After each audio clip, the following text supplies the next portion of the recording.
eh, ada beberapa pertanyaan yang ingin saya sampaikan ke narasumber kita yang hebat ini. Menurut hemat kami, pertanyaan-pertanyaan itu diharapkan bisa mengcover rasa ingin tahu teman-teman kita mengenai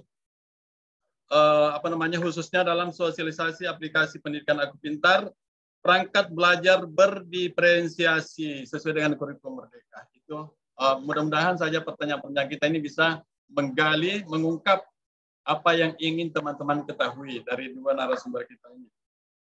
Baik, ada beberapa pertanyaan ini kita bagi untuk Ibu Ninik dan untuk Ibu Farah. Mungkin saya mulai dulu di Ibu Ninik ya. Ya, iya Pak Munir. Baik ya. Menurut Ibu Ninik, apa sebenarnya pembelajaran berdiferensiasi itu? Ini yang istilah ini kan sering muncul belakangan ini. Dengan kurikulum Merdeka ini sangat akrab dengan kurikulum Merdeka. Apa sih yang ada di apa yang dimaksud itu, Bu Nini? Bagaimana cara menentukan karakteristiknya? Oke, Bu Nini bisa jelaskan dulu. Silakan, Bu Nini. Ya, terima kasih Pak Munir. Sebelum saya nyampaikan, menyapa dulu ya. Terima kasih kepada teman-teman tim di Aku Pintar. Ini sudah beberapa episode ini, kegiatan ini ya. Luar biasa kepeduliannya terhadap teman-teman. Saya sapa teman-teman pintar gitu ya. Kalau ini Aku Pintar, kalau yang ada di room ini teman-teman yang pintar ya.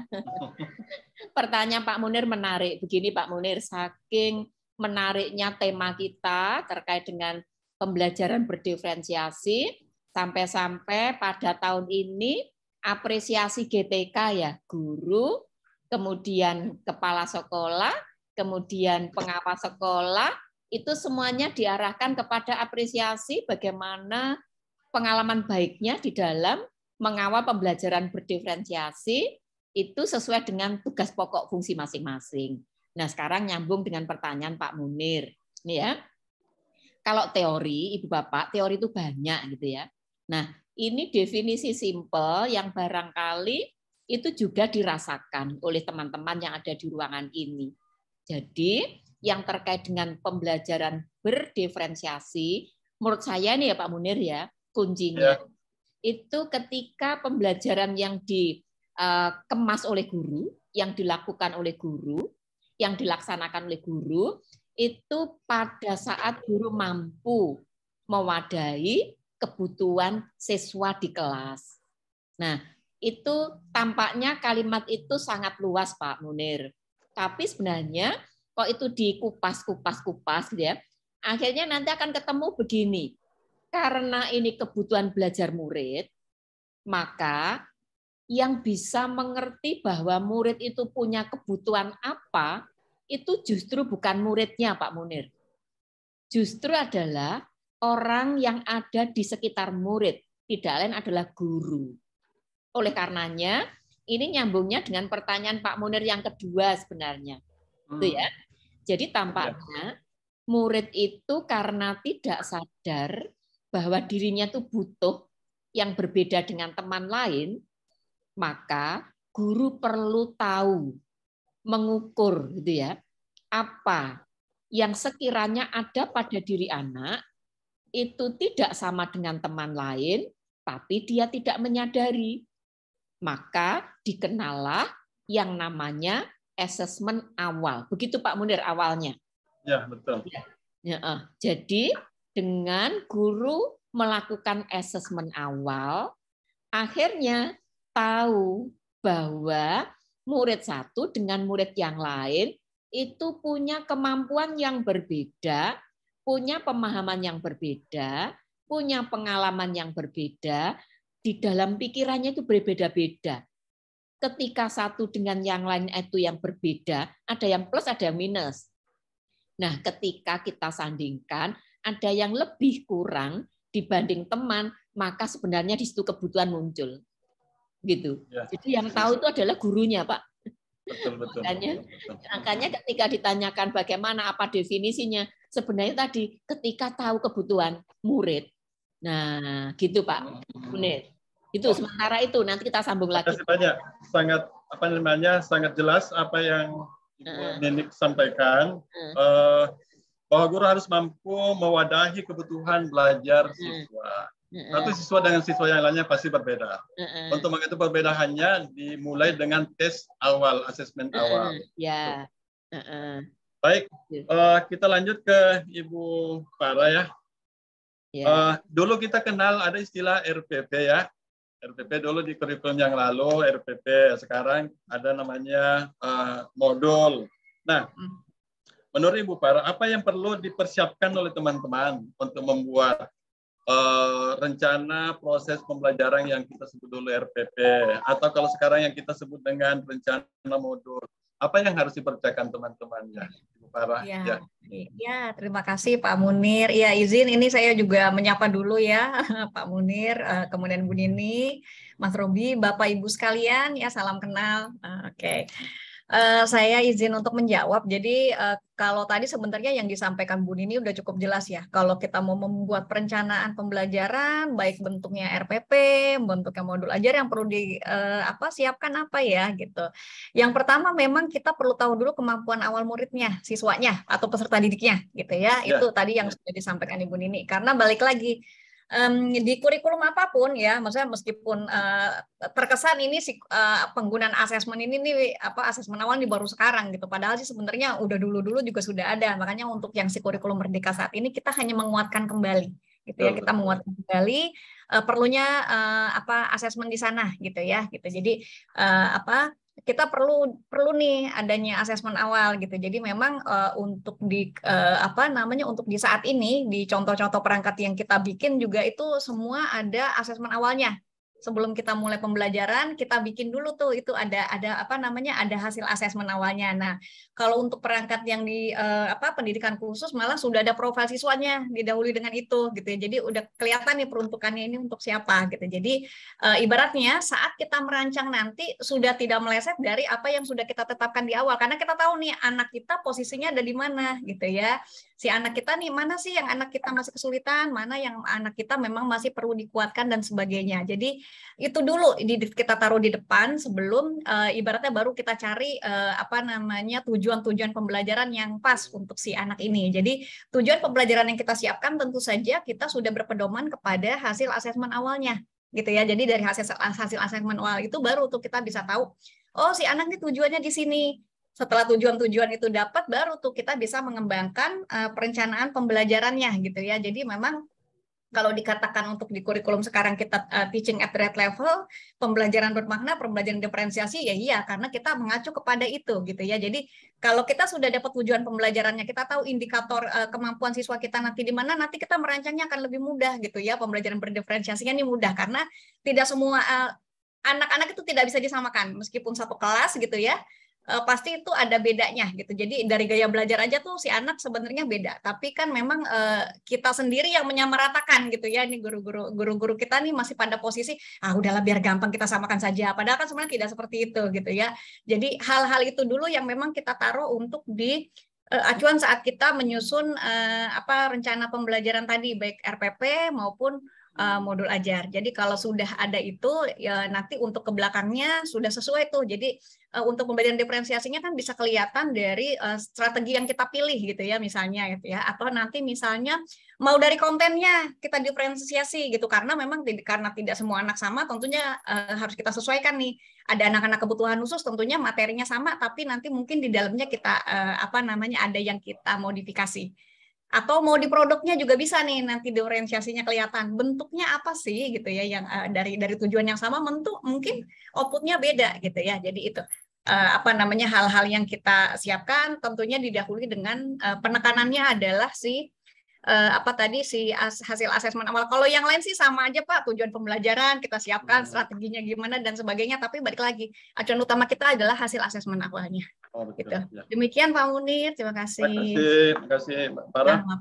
Jadi Bapak Ibu sekalian, sangat nyambung apa yang disampaikan Ibu Nenek tadi dengan Ibu Farah, bahwa memang asesmen awal itu pasti mutlak harus kita lakukan, karena dari situ semua berangkat semuanya.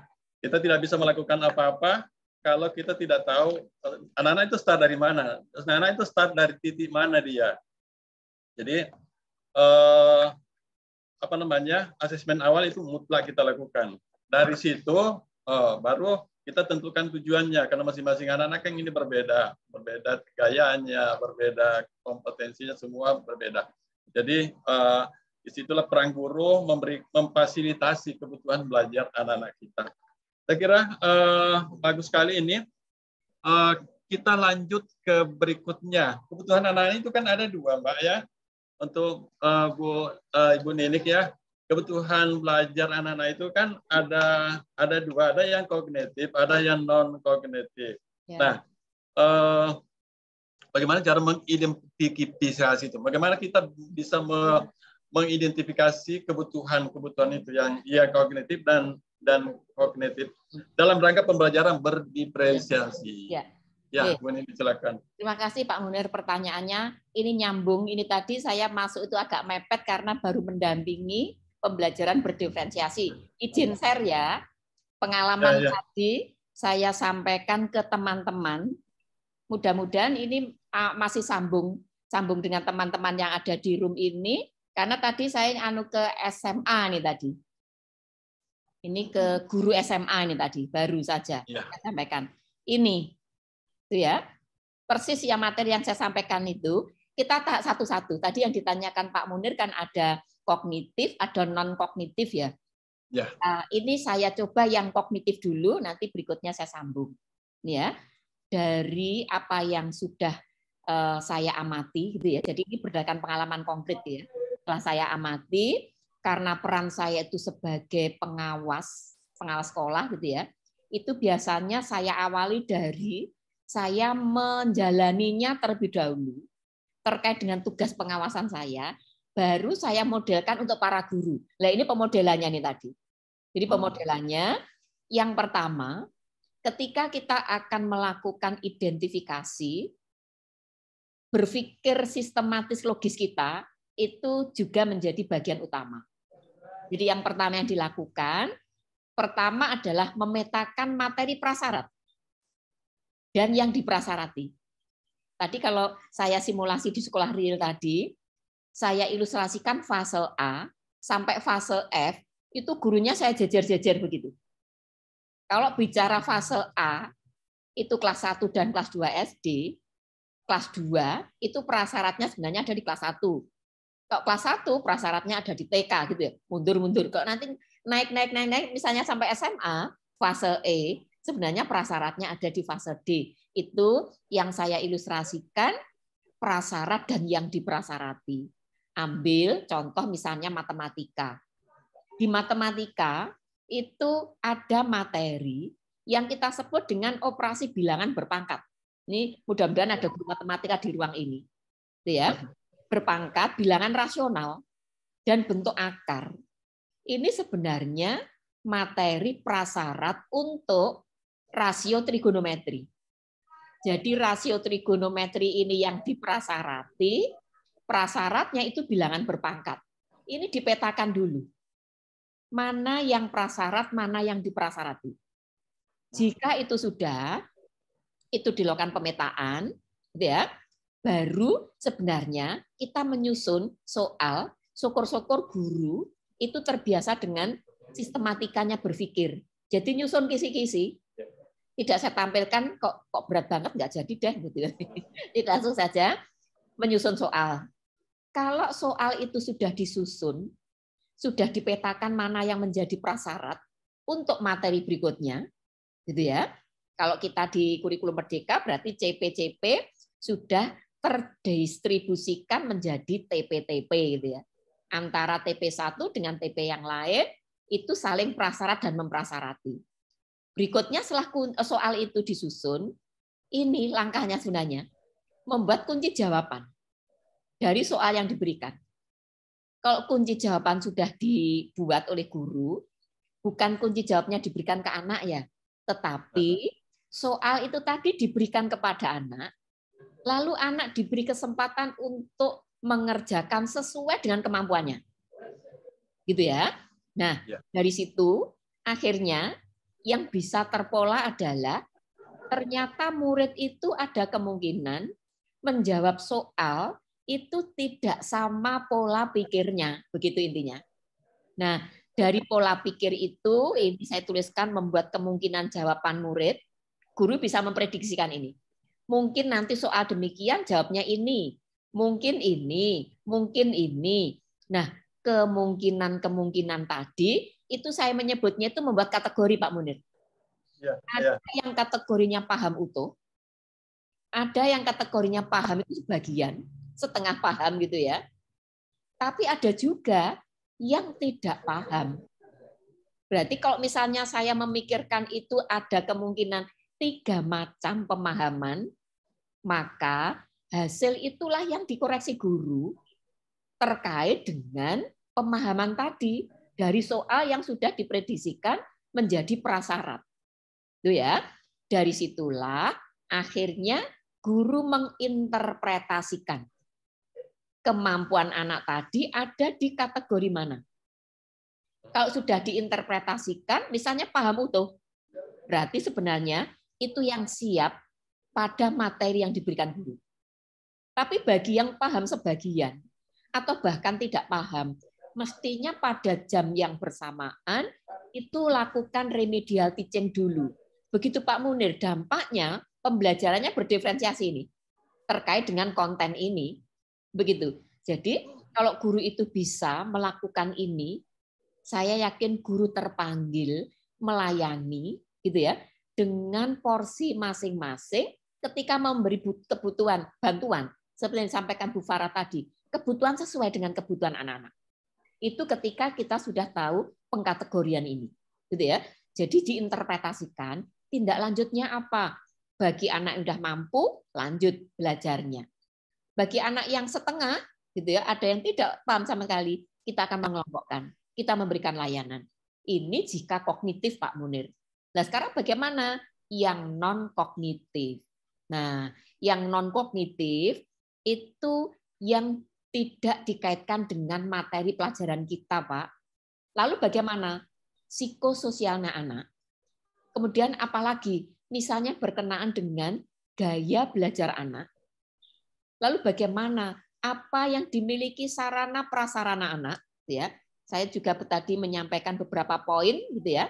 Sebelum ke sana gitu ya, beberapa poin tadi saya kaitkan poin itu dengan kognitif. Artinya begini. Kalau misalnya saya memberikan soal ini gitu ya. Ada kemungkinan anak ini paham, tapi karena anak sedang kacau pikirannya, dari rumah tuh baru bertengkar dengan adiknya, itu kemungkinan dia sebenarnya bisa mengerjakan ini, tapi menjadi tidak bisa. Maka ketika saya mengetahui terlebih dahulu, misalnya, itu tadi sebenarnya non-kognitif.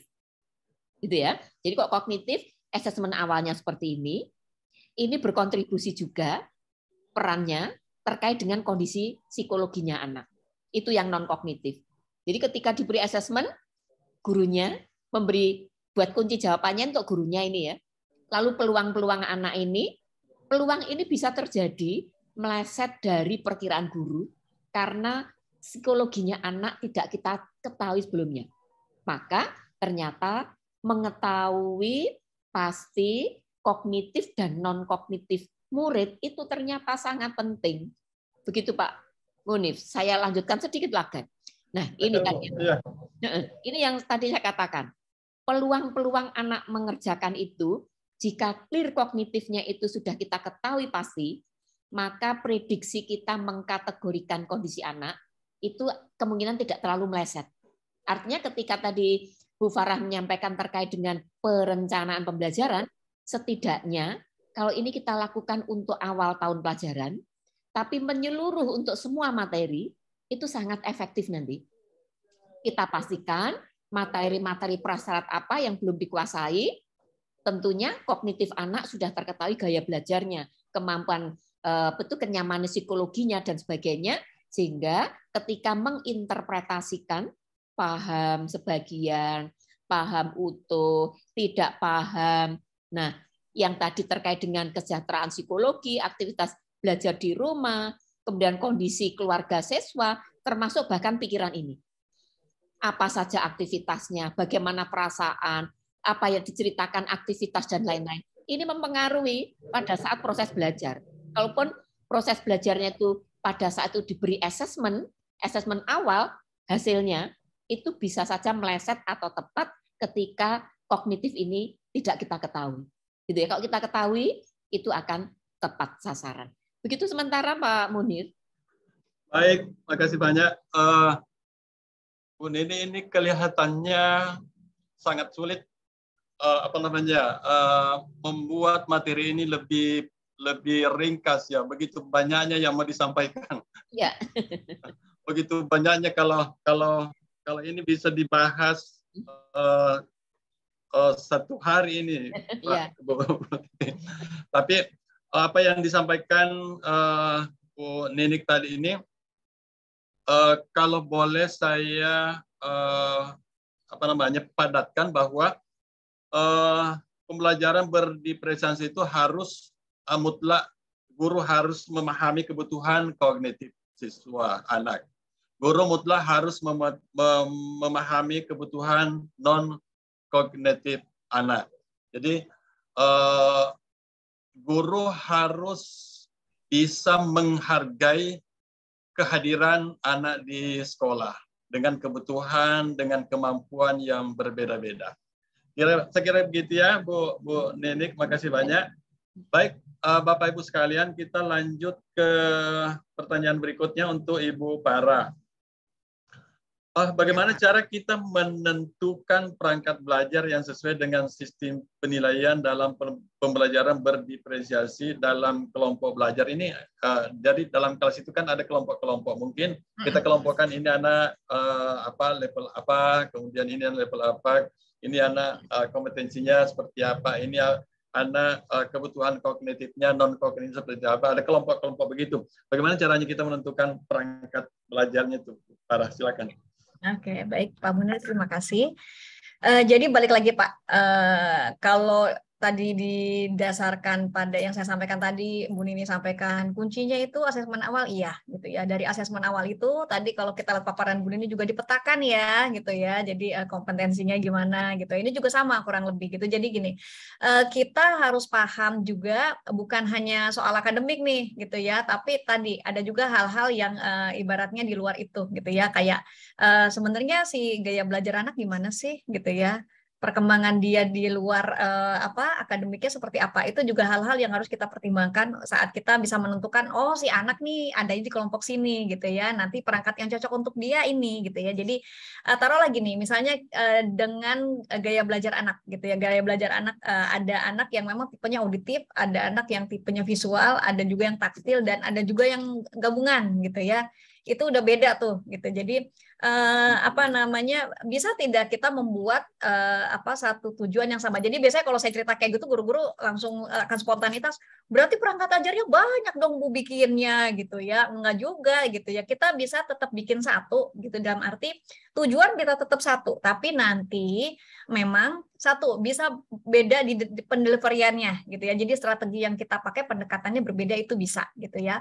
Atau tadi beda misalnya di kontennya, atau tadi outputnya yang beda dengan satu tujuan. Mungkin anak yang tipenya visual nanti akan menyajikan hasil laporan dia mungkin bentuknya dalam versi komik gitu, itu juga kan bisa gitu ya itu. Atau nanti anak yang memang tipenya auditif, ya mungkin dia akan seneng kalau dia bisa presenting sendiri gitu ya itu. Jadi sebenarnya kalau kita memilih bagaimana kita menyiapkan dan memilih, itu yang harus kita pahamin itu dulu gitu ya. Jadi kita jangan membuat perangkat yang memang kaku gitu. Kaku dalam arti tidak ada alternatif di situ gitu. Karena balik lagi di satu kelas gitu ya, pasti anak variannya banyak. Ini nggak usah ngomong anak berkebutuhan khusus, anak yang memang tidak berkebutuhan khusus aja tuh masing-masing punya kebutuhan sendiri gitu. Jadi kita harus memastikan bahwa perangkat yang kita buat atau perangkat yang akan kita pilih bisa mewadahi itu gitu ya, mewadahi gaya belajar anak yang berbeda-beda gitu ya gitu. Jadi meskipun ibaratnya ada di dalamnya sudah kita bikin kelompok-kelompok sendiri didasarkan hasil asesmen awal, nanti kita juga perlu memastikan bahwa di perangkat ajar yang kita buat itu terfasilitasi gitu. Nah kemudian kalau misalnya tadi apakah memang di tujuan yang kita bikin itu penilaiannya pun harus bisa memotret itu ya, iya tentu saja gitu ya. Jadi jangan juga ibaratnya gini, untuk satu tujuan bisa sama, tapi mungkin indikator untuk setiap anak bisa beda. Nah, jangan sampai saat kita bikin penilaiannya tuh sama gitu. Itu kan sama aja bohong gitu ya. Jadi penilaian yang kita bikin harus didasarkan pada tadi indikator yang kita sesuaikan dengan si anak itu gitu ya gitu. Jadi supaya nggak salah tafsir gitu. Jadi jangan sudah kita ibaratnya di situ indikatornya sudah sesuai dengan kebutuhan anak, penilaiannya sama gitu, jangan gitu ya. Jadi penilaiannya sesuaikan dengan indikator si anak tadi gitu ya, karena kan setiap anak mungkin ada anak yang bisa sama, tapi ada juga anak yang memang kalau range-nya sudah ibaratnya jauh sekali gitu ya, kayak anak kebutuhan khusus dan mungkin yang lebih di atas dari yang biasanya, itu kan berbeda. Jadi di situ penilaiannya harus kita buat sesuai dengan yang indikator untuk dia gitu. Jadi itu maksudnya hal-hal yang memang harus kita perhatikan. Dan kalau tadi ditanyakan apa iya nanti misalnya di penilaian kita di perangkat ajar kita, apa kita harus memotret 3 aspek itu gitu ya untuk di asesmennya. Asesmen sesuaikan dengan tujuan. Kalau memang tujuan kita mengukur, memang tujuannya mengukur pengetahuan, ya asesmennya juga pengetahuan dong gitu ya. Jadi jangan mengukur yang tidak ada di tujuan atau indikator yang kita buat gitu ya. Saya tahu karena guru-guru juga banyak nih di kurikulum yang sekarang, apa masih kayak yang lalu kita memotret 3 aspek itu?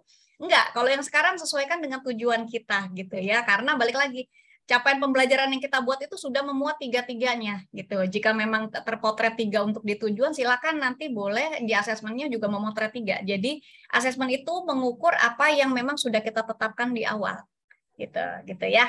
Gitu. Demikian Pak Munir jawaban saya. Terima kasih. Terima kasih Bu Farah. Jadi ada yang saya tangkap yang rada-rada berbeda ya dari yang sebelum-sebelumnya. Yang pertama,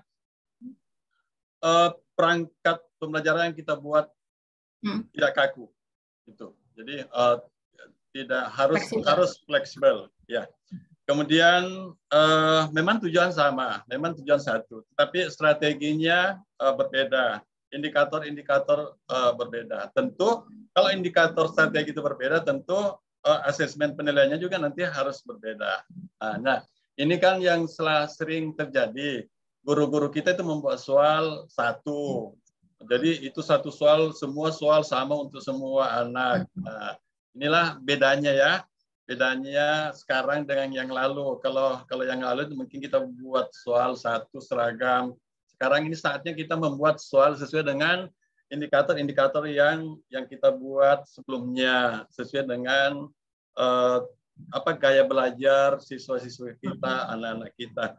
Itulah inti dari berdiferensiasi.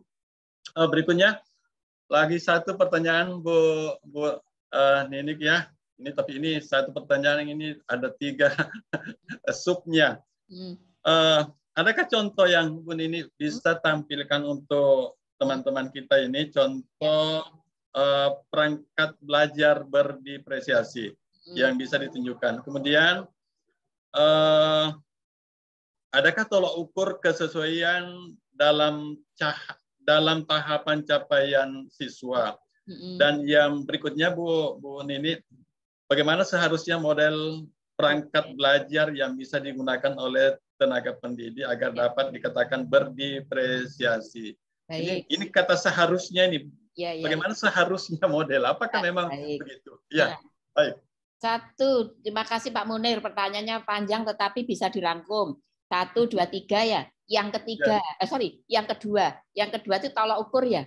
Ini acuannya sebenarnya dari asesmen awal tadi ya. Setelah asesmen awal, berikutnya menyusun perencanaan ya. Di perencanaan itu diawali dengan tujuan pembelajaran. Tujuan pembelajaran itu nyambung dengan Bu Farah tadi sebenarnya. Semuanya itu tergantung dari tujuan pembelajaran. Ketika tujuan pembelajaran itu ternyata ada yang berbeda untuk kategori kemampuan kognitif yang berbeda, mestinya dari awal sudah teridentifikasi dulu. Setelah teridentifikasi, tujuannya bisa saja dibuat variasi. Tujuan pertama ini, kedua ini, ketiga ini, dan seterusnya, bila mana itu memang kondisi di kelas itu beragam kemampuan kognitifnya. Tapi kalau kurang lebihnya sama, bisa saja itu sama. Untuk mengukurnya itu dari asesmen awal dipakai untuk menentukan tujuan pembelajaran. Nah, pencapaiannya ke arah kepada tujuan pembelajaran. Itu ya. Nah, untuk pertanyaan 1 dan 3, itu saya bisa jawabnya itu lewat contoh konkret ini kayaknya. Perangkat kan ya. Nah, ini Ibu Bapak. Enaknya kok di pengawas itu. Bisa menunjukkan contohnya ya. Ini contohnya. Ini saya coba saya tunjukkan. Ini ada contoh SMP, SMA. Ini yang SMA dulu. Kalau mau contohnya sekian banyak ini. Ini contohnya perangkat ajar, mata pelajarannya ini ekonomi. Itu ya. Ini nyambungnya itu dengan penjelasan Bu Farah. Ya, bahwa di dalam perangkat itu tujuannya sama gitu ya. Tetapi ketika menuju ke proses itu bisa mulai dari pendahuluan inti gitu ya, utamanya di inti, itu nanti bisa beragam kelonggarannya. Nah, ini contoh ya. Ini kaitannya dengan urutan kerja. Mungkin nanti selama 5 hari itu mestinya akan diatur ini ya. Jadi kalau kita lihat pekerjaan ini, berangkatnya itu dari pemetaan materi, lalu untuk mencapai penyusunan TP, bagus tuh kalau TP itu ditelaah dulu pakai taksonominya Wijin. Ini contohnya taksonomi Wijin. Kemudian dari taksonomi Wijin dikembangkan menjadi TP, itu ya. Jadi TP, tapi saya tidak menjelaskan ini ya. Tapi karena posisinya di bawah, sekaligus saja saya tunjukkan kronologis berpikirnya seperti itu. Ya, jadi singkat cerita dari CP dijabarkan sampai ke TP. Berikutnya TP disusun untuk membuat modul ajar. Modul ajarnya seperti yang disampaikan Bu Farah tadi. Itu ya. Dan sabar ya di bawah ini langkah-langkah per pertemuan. Itu ya. Ini saya ambil salah satu pertemuan saja ya. Ini kegiatan awal. Kalau kita lihat, kegiatan awal ini membuka pembelajaran, melakukan presensi, ini adalah kegiatan rutin ya. Yang ini pasti sama, aktivitasnya klasikal. Tapi begitu memilih, ini yang dimaksud Bu Farah tadi memberi kelonggaran itu di sini nih. Bla bla bla, berikutnya peserta didik mencari informasi dari buku dan internet, dapat memilih. Maksudnya diberi kelonggaran begini. Gitu ya. Kalau ada yang mendapatkan informasi dari buku, ada yang dari internet, itu kemungkinan proses berpikirnya nggak sama. Maka ini bisa dipakai sebagai salah satu upaya guru mendiferensiasikan terkait dengan proses. Gitu ya. Jadi ini berangkatnya dari tujuan yang sama. Lalu berikutnya, nanti pada pertemuan berikutnya, apalagi nanti yang akan didiferensiasikan. Ini pertemuan yang berikutnya lagi. Misalnya ini, guru membagikan LKPD dari setiap kelompok, kemudian menayangkan video, contoh peristiwa kelangkaan. Dapat memilih jenis kelangkaan. Kemungkinan anak-anak akan memilih berbagai macam materi. Jadilah guru memberi peluang bahwa materi itu bisa saja berbeda walaupun kerangkanya sama-sama tentang kelangkaan. Sehingga akan terjadilah diferensiasi konten. Itu misalnya. Nah, terus misalnya lagi, ini tadi sudah, terus di sini titik-titik gitu ya, bla bla bla, menentukan ide peluang usaha yang gitu ya didapat dari adanya peristiwa kelangkaan yang didapat sesuai kesepakatan kelompok. Ada kemungkinan bermacam-macam. Ini yang tadi disampaikan Bu Farah, bisa saja produknya itu berbeda. Itu ya. Jadi satu perangkat tetapi memberi kelonggaran kepada anak-anak. Nah, di antaranya perangkatnya seperti itu Pak Munir. Gitu ya. Mudah-mudahan ini udah cukup karena masih banyak contoh-contoh yang lain. Ya. Gitu. Saya tutup dulu.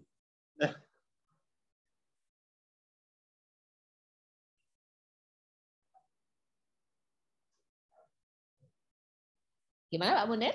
Cukup? Oke. Ya. Oke ya Bu, makasih banyak ya.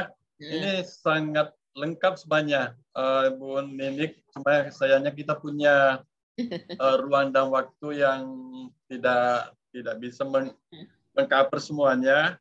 Tapi nanti mungkin Ibu Ninik nanti berbesar hati untuk membagi di Boleh. forum yang lain. Ya, boleh. Baik, Bapak Ibu sekalian, kita lanjut. Satu lagi pertanyaan untuk Ibu Farah. Bagaimana caranya agar tenaga pendidik dapat menghadapi kendala atau hambatan dalam membuat dan menjalankan proses belajar berdiferensiasi? Tidak ada pendidikan usia dini di sini, Bu. Iya, tidak apa-apa, Pak. Silakan Bu Farah ya.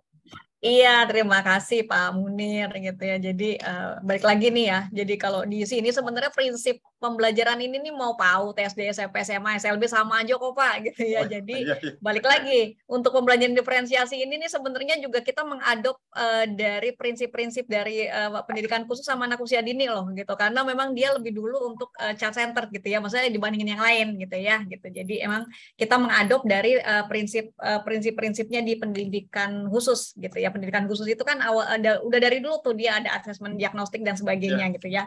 Jadi prinsip-prinsip itu yang kita terapkan di sini di kurikulum Si Merdeka ini gitu ya. Nah, kalau untuk ini bagaimana tadi kita bisa mengakomodir gitu ya guru untuk kesulitan guru untuk melakukan pembelajaran berdiferensiasi karena memang ini kan banyak juga guru yang belum terbiasa gitu ya. Jadi banyak juga nih saya menemukan keluhan-keluhan gitu ya, guru merasa sulit dan sebagainya gitu. Nah, sebenarnya kalau untuk dari si kurikulum Merdeka sendiri kan kita juga sudah menyediakan satu ada platform Merdeka Mengajar itu satu gitu ya. Jadi itu bisa dimanfaatkan. Kemudian karena di dalamnya itu banyak contoh-contoh perangkat ajar, banyak contoh-contoh asesmen, jadi itu sebenarnya bisa dipakai gitu ya. Nah, kemudian dari kita sendiri sebenarnya juga ada dari Puskur itu sudah juga membuat panduan pembelajaran dan asesmen itu juga sebenarnya bisa dipelajari gitu ya karena di situ cukup jelas contoh-contohnya kalau kita mau melakukan asesmen awal dan sebagainya di situ juga ada. Cuman memang nih Pak masalah di guru-guru kita sendiri gitu ya di guru-guru kita nih memang belum terbiasa untuk ibaratnya mandiri gitu ya. Jadi karena memang untuk di kurikulum sebelumnya itu kan terima udah jadi gitu ya, terima udah jadi dalam arti gini.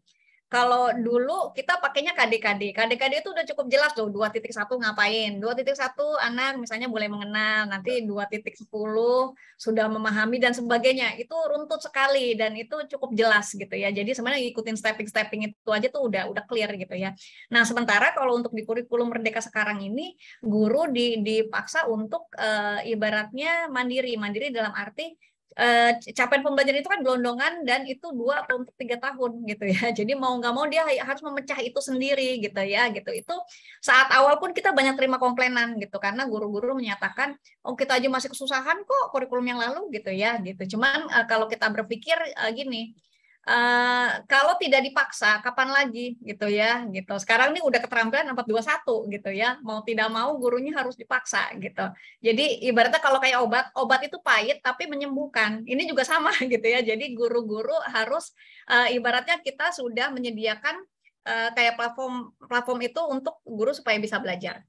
Panduan supaya guru bisa belajar. Platform itu isinya ya tadi contoh-contoh perangkat. Kemudian ada kayak tadi Ibu Nini share ya, Ibu Nini juga melakukan pendampingan gitu ya. Jadi sebenarnya sudah ada juga pendampingan ke guru-guru untuk supaya bisa juga melaksanakan itu pembelajaran berdiferensiasi itu gitu. Nah, kemudian memang yang perlu kita kuatkan adalah sebenarnya kalau di sini kan kalau di garis bawahnya adalah kompetensi gurunya sendiri gitu ya, kompetensi gurunya baik kompetensi ibaratnya profesional gitu ya, di mana si guru sebenarnya kita dituntut untuk bisa lebih mengenali anak gitu. Itu kan sebenarnya gitu. Jadi kan esensinya guru di situ. Sebenarnya guru kan bukan hanya ngajar gitu, tapi memang yang lebih ibaratnya kita tekankan adalah sebelum dia ngajar kenalin dulu anaknya gitu. Jadi jangan sampai udah ngajar sia-sia gitu ya karena nggak kenal anaknya. Kita nggak tahu kebutuhan anaknya gitu. Jadi di sini memang itu tadi kompetensinya perlu kita kita tingkatkan kompetensi gurunya melalui platform dan sebagainya. Kemudian di regulasi juga cukup jelas Pak gitu. Jadi regulasi untuk si asesmen awal ini sebenarnya juga sudah ada di standar penilaian. Kemudian standar proses juga di situ dijelaskan di pasal 7 ya. Di situ sudah cukup jelas bahwa apa namanya, guru itu harus memberikan strategi pembelajaran yang memang pembelajaran yang memang mengacu kepada kebutuhan peserta didiknya, dilihat dari usia, dari perkembangan dan sebagainya. Jadi sebenarnya untuk diregulasi juga sudah ada gitu ya. Jadi kita memang juga sudah menyiapkan untuk itu gitu. Jadi tinggal memang gurunya saja gitu. Kalau kayak sekarang nih seri-seri webinar juga sudah cukup banyak gitu ya, video-video untuk tutorial, kemudian video-video untuk pengembangan diri terkait dengan pembelajaran diferensiasi, asesmen dan sebagainya juga sudah cukup banyak gitu ya. Jadi sebenarnya tidak ada alasan lagi gitu ya. Tinggal memang perlu pembiasaan saja gitu. Pembiasaan di sini tentunya memang juga tetap perlu pendampingan. Jadi misalnya kayak tadi Bu Ninik atau dari dinas-dinas juga biasanya tetap ada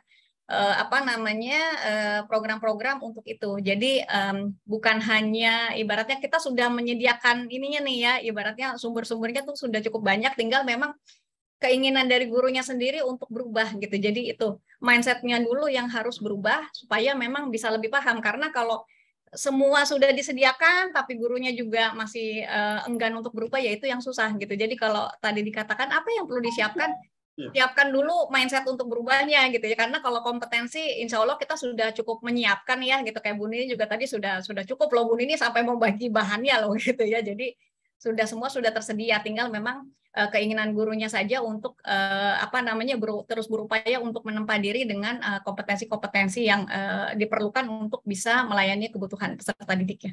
Mungkin demikian, terima kasih Pak Munir, saya serahkan. Baik, Ibu para Aryani, makasih banyak. Yang pasti selalu ada hambatan, pasti selalu ada tantangan dimanapun kita berada. Tetapi kata orang bijak, kalau ada kemauan, pasti banyak jalan. Tapi kalau tidak ada kemauan, pasti banyak alasan. Oh iya, betul Pak. Jadi seperti itu. Jadi tergantung dari semangatnya teman-teman kita semuanya untuk hadir sebagai fasilitator pembelajaran yang baik. Baik, Ibu Ninik, Bu Farah, waktu kita sudah berada di sesi yang kedua, itu sesi tanya jawab dari peserta kita. Mungkin ada waktu sekitar 10 menit untuk teman-teman yang ingin kontak langsung dengan kedua narasumber kita yang hebat ini. Baik, Bapak Ibu sekalian, silakan mengajukan pertanyaan kepada narasumber kita yang dua ini, tapi mohon disebutkan nama dengan asal instansinya masing-masing. Yang pertama tadi ada Pak Hairil Ashari. Silakan Pak Hairil Ashari. Nah, Assalamualaikum warahmatullahi wabarakatuh. Waalaikumsalam warahmatullahi wabarakatuh. Saya Hairil Azri dari MTS 8 Kampar, Riau, Pak, Sumatera. MTS Kampar. Iya, 8 Kampar, Riau. Ya, silakan Pak. Iya, saya mau nanya ke Bu Nani nih Pak, karena pembelajaran berdiferensiasi ini memang kalau di kami ini baru. Sebenarnya pengertian diferensiasi ini di samping baru juga sangat menantang Pak. Ya, yang pertanyaannya begini Pak, contohnya tadi kan setiap materi kan berbeda tuh aspek asesmen kognitifnya itu Pak. Jadi bagaimana caranya kita ini kekurangan referensi kalau ini materinya aspek kognitifnya seperti ini, dan setelah kami lakukan kendalanya di waktu Pak. Contohnya kemampuannya nggak sama anak-anak tuh, ada yang hafal seluruh secara utuh, ada yang separuh, ada yang tak paham. Seandainya dilakukan tindak lanjutnya akan makan waktu lama Pak, sehingga setelah itu dalam evaluasi Pak Munir, evaluasinya nanti kami kerepotannya nak mungkinlah dapat 100 semua kan, karena kemampuannya beda, itu tipe soalnya beda. Nak mungkin, kalau saya lebih setujunya tes terakhirnya tetap sama soalnya. Bila cuma cara kita menyampaikan ke muridnya itu yang berdiferensiasi. Ya nanti soal akhirnya beda-beda itu 100 semua nilainya, nak mungkin lah yang paham utuh 100 juga, yang tidak paham dengan soal yang rendah dapat 100 juga. Mungkin mohon pencerahannya Pak Munir. Terima kasih. Assalamualaikum. Waalaikumsalam. Pak Hairil Asari dari MTS 8 Kampar Riau.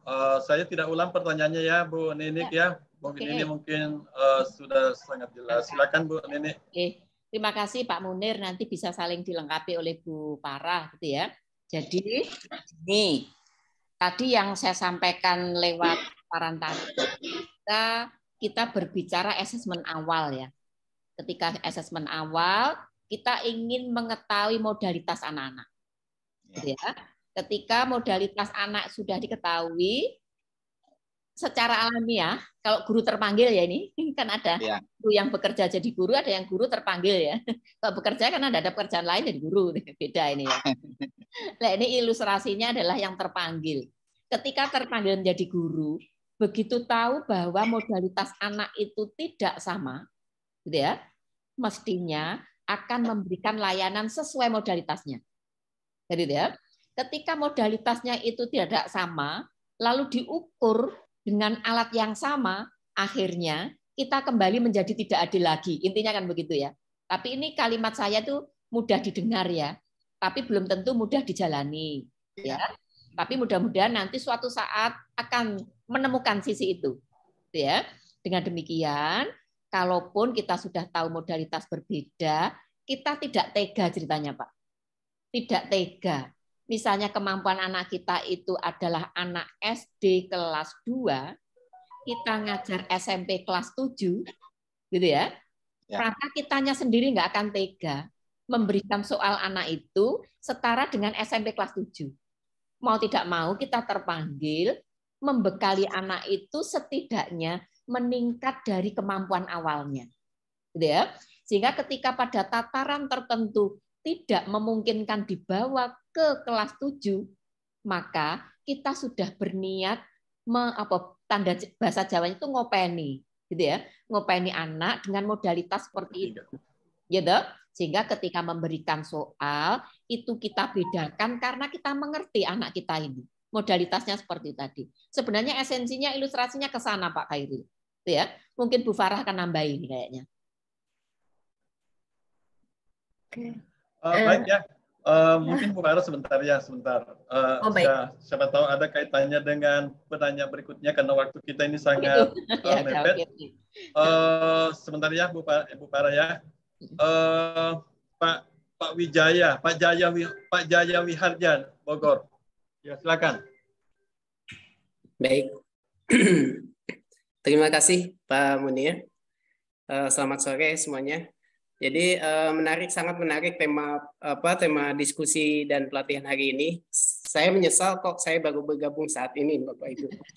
Jadi memang pembelajaran berdiferensiasi itu menjadi hal baru ya buat kita. Makanya saya sangat tertarik ya.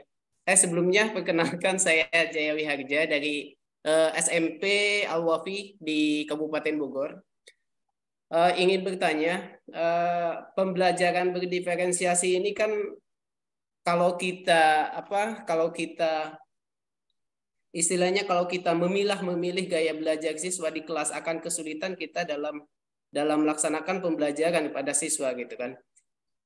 Apakah bisa misalkan begini, nanti minta pendapat dari Ibu Nini kemudian Ibu Farah terkait dengan penggunaan model pembelajaran saat ini. Misalkan saya terbiasa menggunakan model pembelajaran inquiry, discovery, kemudian PBL dan PJBL ini. Apakah keempat model pembelajaran ini mengakomodir untuk istilahnya melaksanakan pembelajaran berdiferensiasi? Karena menurut saya yang awam ya, proses pelaksanaan PBL, PJBL dan keempat model tadi itu mempunyai sintak-sintak yang dimana memberikan kebebasan kepada siswa untuk bereksplorasi gitu kan, sesuai dengan gaya belajarnya. Nah, lalu di sana mereka saling berdiskusi sesuai dengan minat minat dan gaya belajar mereka seperti siswa auditif, visual, atau gabungan seperti yang tadi disampaikan oleh Ibu Farah, apakah memang pembelajaran ini adalah pembelajaran yang cocok untuk pembelajaran berdiferensiasi? Begitu. Mohon maaf. Terima kasih Bapak Munir. Selamat sore. Masih di mute Pak Munir? Masih di mute? Ya. Masih Ya. di mute. Ya. Ya, makasih banyak Pak Jaya Wiharja dari Bogor.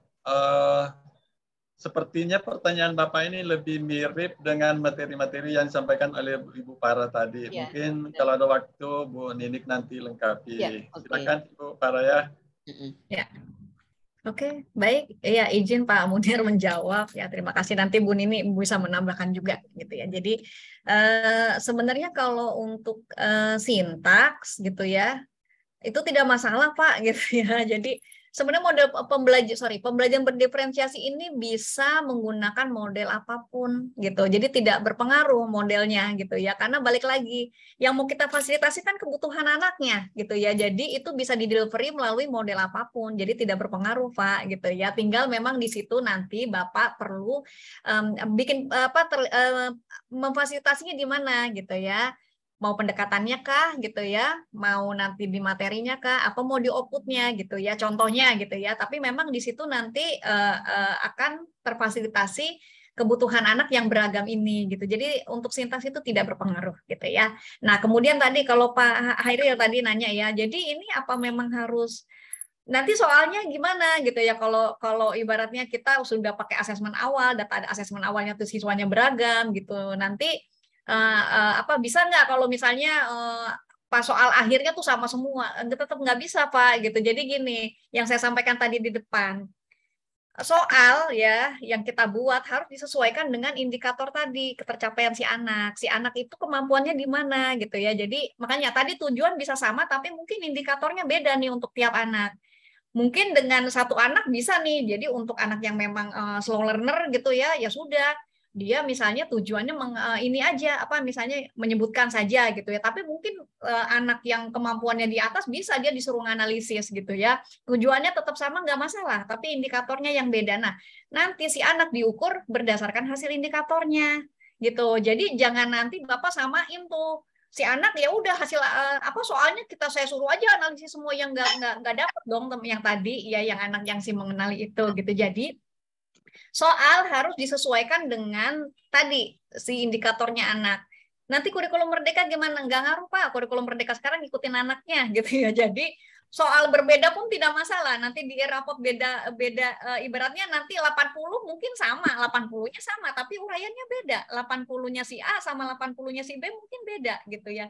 Tidak masalah gitu, karena memang untuk di si kurikulum merdeka sekarang kita amat sangat menekankan kepada kebutuhannya anak apa gitu. Jadi buat apa kita paksa dia sama tapi dia nggak bisa mencapai? Akan lebih bermakna si anak yang memang capaiannya segitu, dia hanya dibandingkan dengan tadi yang Bu Nini bilang, capaian dia sebelumnya. Sebelumnya dia baru bisa sampai situ ya, sekarang dia sudah sampai sini. Jadi bukan dibandingkan dengan teman-temannya. Gitu ya. Jadi nggak usah khawatir kalau misalnya nanti soalnya lain-lain dong. Ya memang iya. Jadi harus disesuaikan dengan kemampuan siswanya. Paling kita hanya bisa bikin yang sama itu yang kemampuannya rata. Itu bisa kita samain.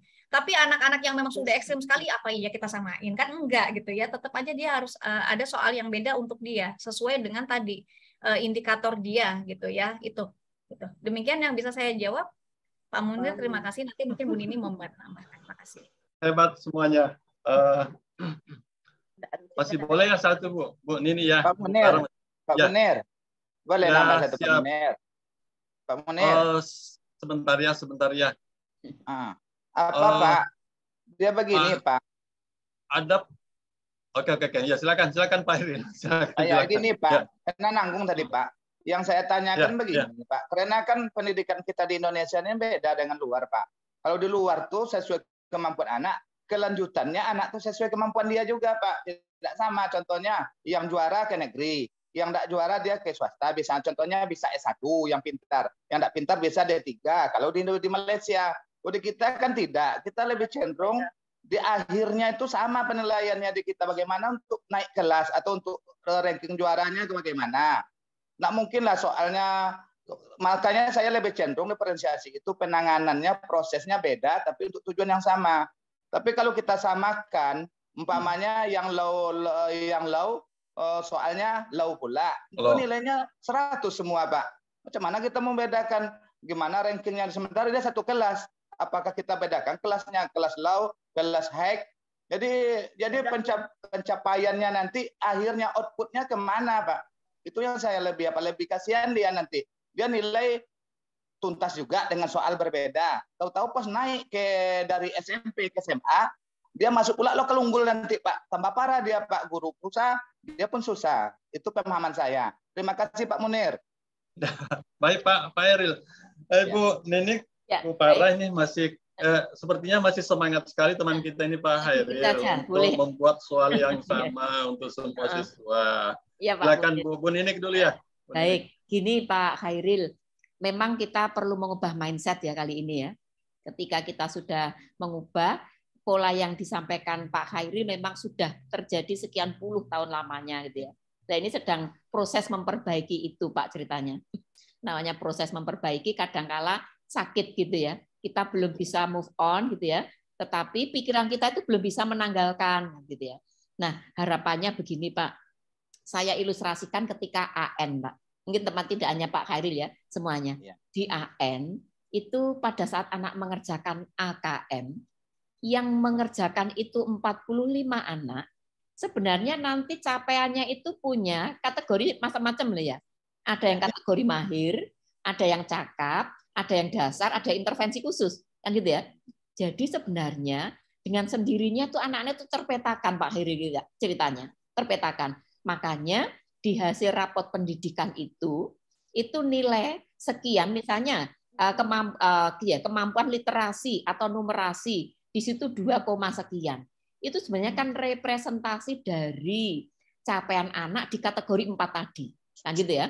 Pertanda bahwa sebenarnya anak itu diukur dengan soal yang sama, itu ada yang tidak bisa, Pak. Maka untuk adilnya posisinya begitu anak mengerjakan soal pertama bisa, dia naik. Soalnya lebih kesulit. Begitu dia tidak bisa disulit, dia akan turun lagi. Artinya bahwa soal itu sebenarnya bervariasi seperti itu, Pak. Nah, maunya di proses pembelajaran itu ke arah sana sampai kepada asesmennya. Sehingga kemampuan anak itu memang modalitasnya seperti apa itu, Pak, yang terpetakan. Tapi sekali lagi mohon maaf ini mindset kita yang kayaknya perlu ke sana. Itu ya. Mudah-mudahan nanti... Baik Bu Ninik, ya makasih banyak. Ibu Farah ada tambahan ya? Iya Pak, izin sebentar sedikit aja. Jadi balik lagi, kalau tadi dikhawatirkan nggak usah khawatir. Nanti kalau pindah sekolah atau masuk ke tempat yang baru itu di asesmen lagi. Karena aturan sekarang di standar harus pakai asesmen Pak. Bisa dibaca ya standarnya, standar proses, standar penilaian. Jadi Bapak nggak usah khawatir gitu. Nanti naik kelas aja si anak juga di asesmen awal lagi. Nanti dia akan mengacu kepada asesmen awal saat itu, jadi nggak akan dibandingkan dengan teman-temannya, gitu ya. Kalaupun nilainya sama, nanti deskripsinya beda, jadi nggak usah khawatir. Itu, Pak, izin Bu Farah, berarti boleh dibagi kelasnya per kemampuannya, Bu Farah? Nggak bisa, Pak. Punten. Jadi kalau begitu beda, Pak. Itu namanya bukan pembelajaran berdiferensiasi, tapi itu eksklusivitas. Beda loh. Iya, jadi nggak boleh Pak. Kalau di kotak-kotakan nggak boleh, tapi kalau di dalam kelas kita mengelompokkan boleh, karena ibaratnya masih dalam satu jangkauan ya, gitu masih memungkinkan kita bisa memfasilitasi siswa yang pandai nanti membantu siswa yang lemah jadi tutor sebaya gitu. Kemudian, makasih ya. Baik Bu Farah, Bu Ninik, Pak Hairil, kayaknya kita harus berani mencoba sesuatu yang berbeda dengan yang selama ini kita lakukan. Mudah-mudahan kita bisa panen dengan hasil yang berbeda pula dari apa yang kita dapatkan selama ini. Saya kira kita harus semuanya berani mencoba sesuatu yang berbeda dari apa yang selama ini kita lakukan. Mudah-mudahan saja kita bisa mendapatkan loncatan-loncatan berpikir sehingga kemajuan pendidikan kita lebih terasa, lebih nyata. Ada Ibu Martinisi dari, tapi waktunya kita sudah lewat ini hampir 10 menit. Ibu Martinisi, satu pertanyaan dari Makassar. Satu pertanyaan lagi. Melihat keterbatasan waktu, satu pertanyaan terakhir dari Ibu Martini ya. Oh siap ya, Ibu Martini sih dari Makassar, silakan. Terima kasih banyak atas kesempatan yang diberikan. Izin bertanya, untuk di diferensiasi itu kan ada 3, ada konten, proses, dan produk. Yang ingin kami tanyakan, apakah ketiga ranah itu harus diterapkan ataukah kita bisa pilih salah satu? Yang kedua, pada saat pembelajaran, itu kan kita sudah tahu dari hasil tes diagnostik yaitu kognitif dan non kognitif, keberagaman belajar siswa beda-beda. Bagaimana cara pengelompokan siswa di dalam kelompok? Artinya apakah, mohon maaf ini, apakah di gaya belajarnya yang sama dikelompokkan ataukah tetap heterogen di dalam proses pengelompokannya? Kemudian yang ketiga, untuk misalnya capaian hasil belajar, apabila dia tidak tuntas untuk yang low tadi, walaupun kita sudah kasih soal yang berbeda, apakah masih diperlukan untuk pencapaiannya itu kita berikan bimbingan tambahan di di luar jam belajar? Terima kasih banyak. Ya, terima kasih banyak Bu Martinisi. Boleh Ibu Ninik dengan jawaban yang ringkas. Ya. Ibu Para juga. Sekaligus lanjut nanti dengan closing statement-nya, Ibu Ninik. Oh, ya. Silakan. Baik, gini, memberikan tambahan layanan pembelajaran gitu ya di luar jam sebenarnya tidak apa-apa asalkan tujuannya adalah meningkatkan kompetensi supaya anak memiliki kemajuan belajar, gitu ya. Bukan pada target materi, tapi pada kompetensinya. Itu dipersilahkan, gitu ya. Kemudian berkenaan dengan pertanyaan-pertanyaan yang lain, mudah-mudahan Ibu dan Bapak bisa mencoba mengikuti ilustrasi-ilustrasi yang ada di platform Merdeka ya. Di platform Merdeka itu banyak, karena tidak memungkinkan dikupas semuanya di sesi ini. Tadi saya sharekan ya materi itu ya. Ada simulasi terkait yang saya buatkan gitu ya. Simulasi pembelajaran berdiferensiasi, terus ada materi di web saya. Perangkat ajarnya tadi semuanya saya sampaikan, mudah-mudahan itu ada bagian yang tidak bisa terjawab di sesi ini bisa tercover di sana gitu ya. Sekaligus ini jadinya closing statement ya, mohon maaf kalau tidak bisa menjawab semuanya. Closing statement-nya begini, kita mencoba terpanggil dulu ya, terpanggil dulu menjadi guru untuk mau menyadari bahwa murid kita memang berbeda. Ketika berbeda kita terpanggil untuk melayani sesuai dengan kebutuhan yang berbeda itu. Kemudian teman-teman. Sekian, terima kasih Pak Munir. Terima kasih Bu Ninik, Dr. Ninik. Selanjutnya Ibu Para mungkin ada tambahan dan lanjut dengan sedikit aja, sedikit aja. Ya. Oke, terima kasih Pak Munir. Jadi kalau tadi saya boleh pakai semuanya yang jenis-jenis pembelajaran diferensiasi itu apa salah satu? Sebenarnya salah satu aja Bu, gitu. Karena nggak semuanya harus ada tiga itu harus kelihatan dalam satu perangkat gitu ya. Jadi kadang ya itu tadi hanya perlu ya, ininya aja kok, apa materinya aja dibedakan atau mungkin hanya perlu pendekatannya aja. Jadi nggak harus ada tiga-tiganya dalam satu perangkat gitu ya itu. Nah kemudian tadi yang selanjutnya sudah dijawab oleh Bu Nini, jadi saya tidak usah menambahkan ya karena sudah cukup menurut saya. Nah closing statement saya adalah Bapak Ibu, karena Bapak Ibu adalah ujung tombak pendidikan, jadi mohon juga Bapak Ibu dapat memberikan layanan sesuai dengan kebutuhan peserta didik gitu ya. Jadi tetap aja nih Bu, kalau kita pakai analogi ya, baju pabrikan sama baju yang dijahit, yang diukur dulu, itu kan beda gitu ya, lebih nyaman mana gitu. Sama anak kita juga begitu gitu ya. Jadi jangan menyamaratakan semua anak gitu ya, karena semua anak kebutuhannya beda, kemampuannya juga berbeda gitu. Dan tugas Bapak Ibu untuk memberikan layanan yang sesuai. Jadi coba berubah, jangan menutup diri, tapi Bapak Ibu tetap harus update dengan perubahan-perubahan yang terjadi demi layanan yang terbaik untuk peserta didiknya. Mungkin demikian Pak Munir, terima kasih dari saya. Terima kasih. Dengan selesainya dua pemateri kita tadi itu, kita sudah mendapatkan banyak masukan-masukan, banyak pencerahan-pencerahan. Hari ini pemateri kita dua-duanya hebat, dan rupanya juga peserta kita hebat, diwakili oleh 3 penanya. Mereka bertanya juga dengan pertanyaan-pertanyaan yang hebat, menandakan bahwa mereka sudah paham dengan apa yang seharusnya dilakukan oleh guru. Mohon maaf Pak Robi Khairullah, kita sempat lewat waktu ini 5 menit dari seharusnya, tapi inilah semangat dari teman-teman kita semuanya. Kita semua bergembira karena mereka ternyata semangatnya lebih besar dari kesempatan yang diberikan kepada mereka. Mudah-mudahan di lain waktu kita semua bisa berjumpa lagi, kita bisa saling membagi untuk kemajuan pendidikan kita di Indonesia. Terima kasih Bu Ninik, Ibu Farah, semoga sehat selalu, bahagia selalu. Kita ketemu di kesempatan yang lain. Saya kembalikan kepada Mas Robi Khairullah untuk selanjutnya. Silakan. Baik, terima kasih banyak Bapak Munir. Seru banget ya, sayang ini karena keterbatasan waktu, jadi kita nggak bisa nampung pertanyaan lagi, padahal lagi seru-serunya. Maaf sebentar.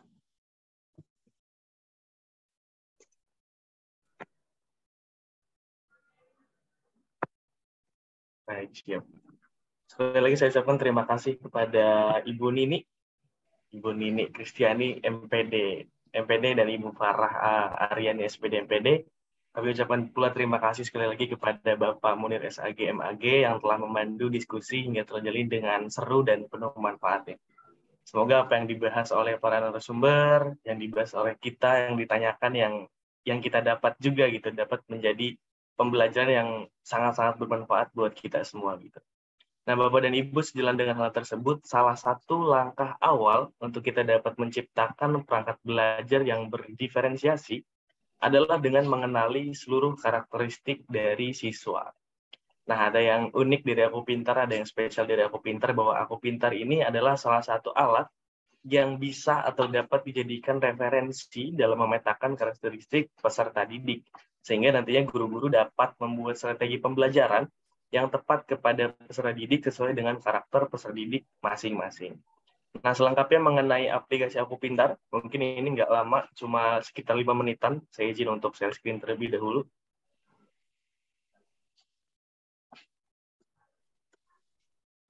Sudah terlihat ya?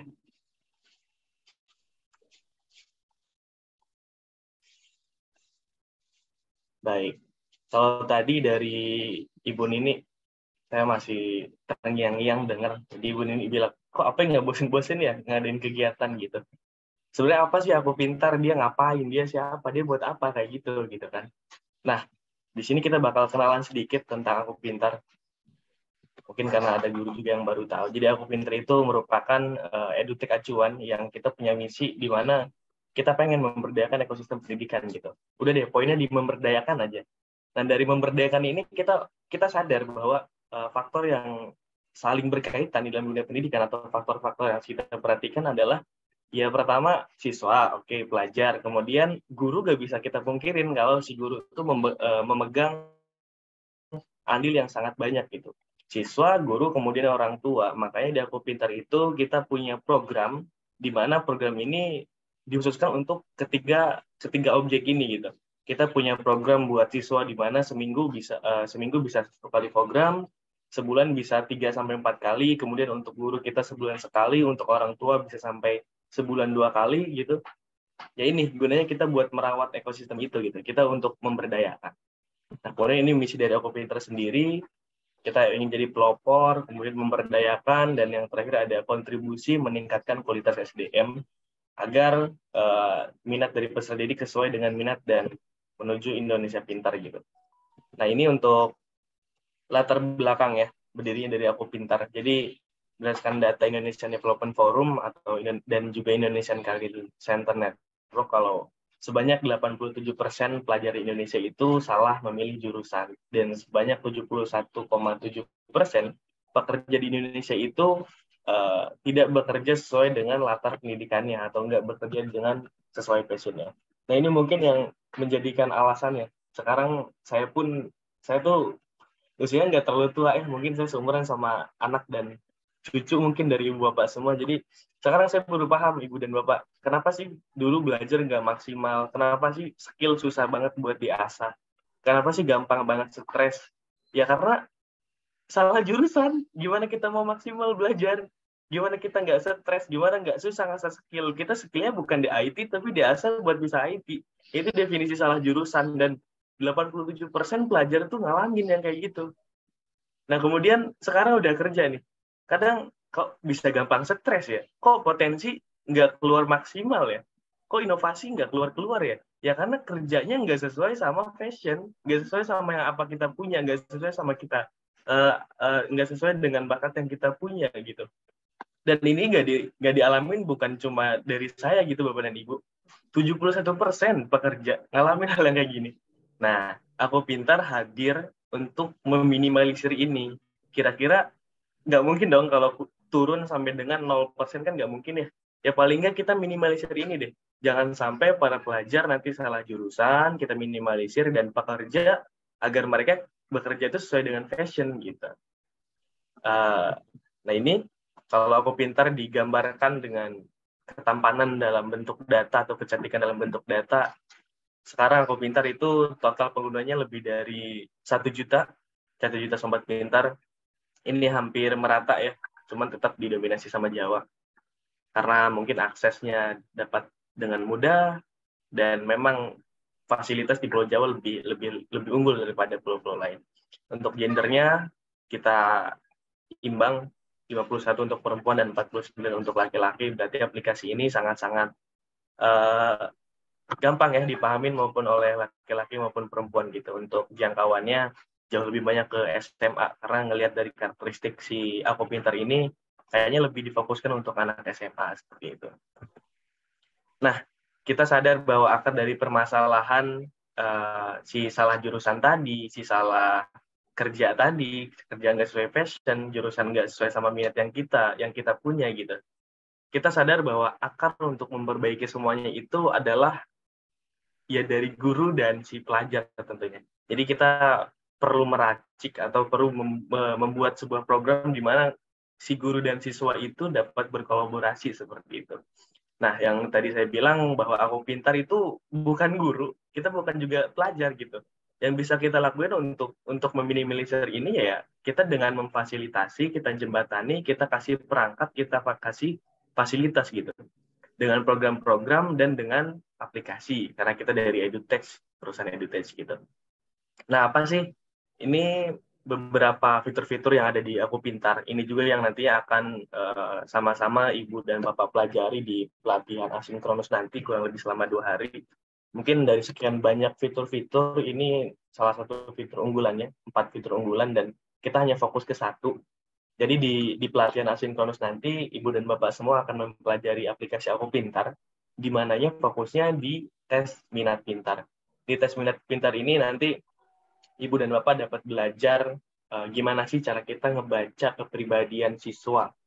Gimana sih cara kita ngebaca gaya belajar dari siswa, penjurusan siswa, kemampuan siswa. Nah, gunanya apa sih? Gunanya dari kita nanti bisa membaca kepribadian siswa, gaya belajar siswa, ya kita belajar punya acuan gitu. Ini si anak ini tuh nggak cocok nih kalau gaya belajarnya visual. Kok bisa tahu nggak cocok? Ya dari tes minat pintar ini. Misalnya kita bisa validasi kalau si beliau itu nggak cocok dengan gaya belajar tersebut bukan dari asumsi kita gitu. Tapi emang ada datanya. Kamu kan udah tes nih. Kamu nggak cocok visual. Ternyata kamu lebih cocok ke kinestetik, praktek langsung gitu. Dan dengan acuan tersebut, guru dapat lebih mudah aja gitu buat memetakan belajar, menyambung dengan topik kita pada sore hari ini, pembelajaran berdiferensiasi gitu. Nah, kurang lebih seperti itu Bapak dan Ibu semua. Ini pelatihan yang akan kita belajari, pelatihan asinkronus, kurang lebih 2 hari besok. Untuk detailnya nanti akan kita pelajari bersama via grup WhatsApp. Nanti akan tim Aku Pintar kirimkan kiat-kiat gimana sih cara menggunakannya, terus kegunaannya si aplikasi Aku Pintar ini seberapa persen sih akuratnya gitu. Nah, nanti akan kita pelajari bersama detailnya. Kurang lebih seperti itu. Saya izin untuk stop share. Nah, sekali lagi saya ucapkan semoga penjelasan tadi dapat membantu Bapak dan Ibu sedikitnya lebih mengenal gitu mengenai aplikasi Aku Pintar. Nah, mungkin sudah dicukupkan ya untuk pengenalan dari Aku Pintarnya. Baik Bapak dan Ibu, jangan lupa untuk bergabung di grup Facebook Aku Pintar. Aku Pintar juga punya grup Facebook. Nanti dikirimkan di kolom chat oleh tim Aku Pintar.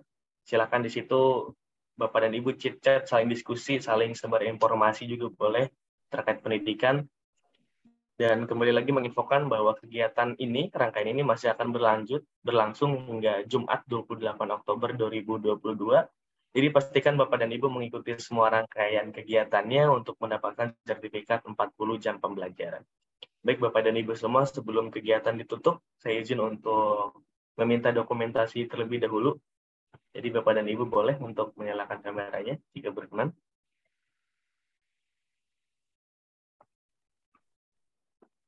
Saya tunggu. Baik, siap. Saya izin untuk mengambil foto ya. 3, 2, 1. Baik, siap. Sekali lagi. 3, 2, 1. Baik, siap. Terima kasih banyak Bapak dan Ibu semua. Oke, sudah bagus nih fotonya. Baik, besok kita akan melanjutkan kembali kegiatan asinkronus melalui grup WhatsApp. Jadi pastikan Bapak dan Ibu menyimak semua materi yang dikirimkan nanti di grup WhatsApp. Baik, dengan ini berakhirlah diskusi kita pada sore hari ini, diskusi panel perangkat belajar berdiferensiasi sesuai kurikulum Merdeka dan sosialisasi aplikasi pendidikan dari Aku Pintar. Sekali lagi saya ucapkan terima kasih kepada Ibu Nini, Ibu Farah, Bapak Munir, dan Ibu Bapak semua yang tadi menanyakan dan juga yang menyimak dan antusias untuk mengikuti kegiatan ini. Sampai jumpa di kegiatan asinkronus besok di grup WhatsApp. Terima kasih banyak atas keikutsertaannya. Saya Robirullah pamit undur diri dan sampai jumpa. Mari. Terima kasih. Izin live ya. Mari, Bu Nini. Terima kasih. Pak Mas Robi, Bu Ya, Nini, Pak Bu Munir. Farah, Mari, Pak Munir. dan teman-teman.